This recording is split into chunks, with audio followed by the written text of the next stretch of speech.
like that corruption thing. So, contrary to what other people are thinking, the fact that corruption can. In 1996, when I went to that parliamentary committee, which brought me problems when I was supposed to be court-martialed, and it led to my resignation before again Mr. Museveni conscripted me by force to stay in the military. Although really I wasn't doing anything there at the time. It was that question of corruption which I was addressing, its impact on the prolonging of that war.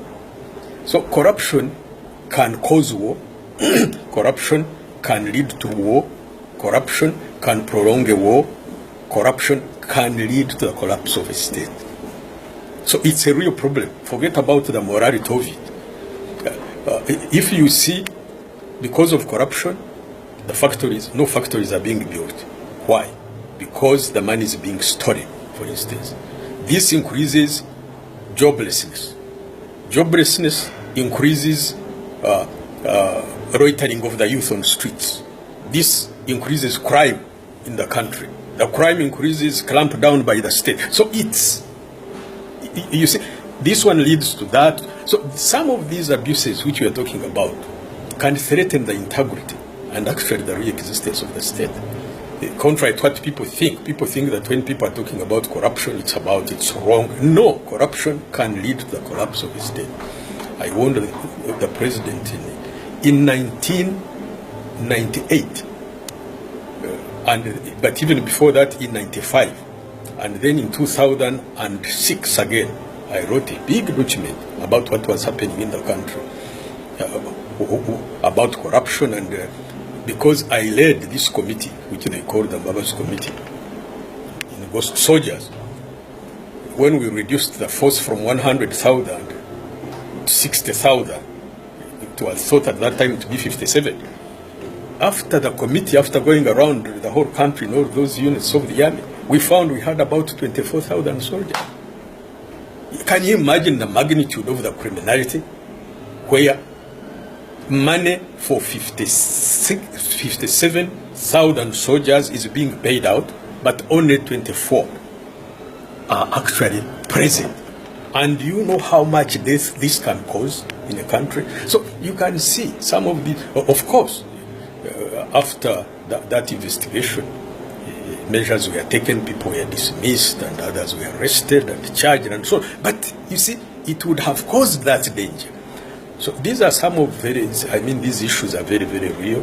And I hope Ugandans will wake up and know that this corruption you see is enslaving our children and our grandchildren, where you find that we were forgiven the so-called debt. Now it's more than even when, So the issues of corruption, the issues of abusing the constitution, like when we removed the term limit, because that one had an effect of degrading the process of accountability. Because you see, term limits is not an end in itself. Term limits puts in place a mechanism where leaders know that they can break the law only so far. They can only do certain things only for a short time. So that one, it's a deterrent in itself. This is the whole point. It's not so much that you've done away with the leader. No, it's that because this leader knows that he has only 2 terms, after that he must leave power, he will exercise restraint. So it's a deterrent. It's a deterrent in itself before you come to the actual handing of power.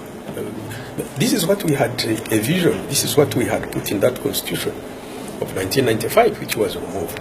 So the corruption is not only in monetary terms, it's not only in the abuse of people's rights, but it is even in fundamental issues of governance, like this business of life presidency. Life presidency it's a cake.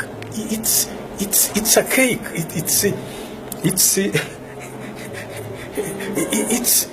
It's of the Roman Empire time. It's backward.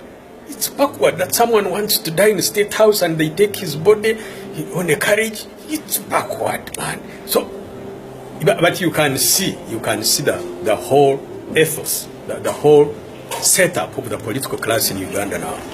It's been vulgarized, it's been degraded.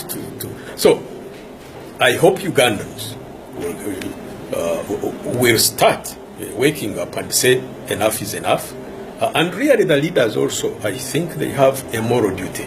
If they have something which is still left in them,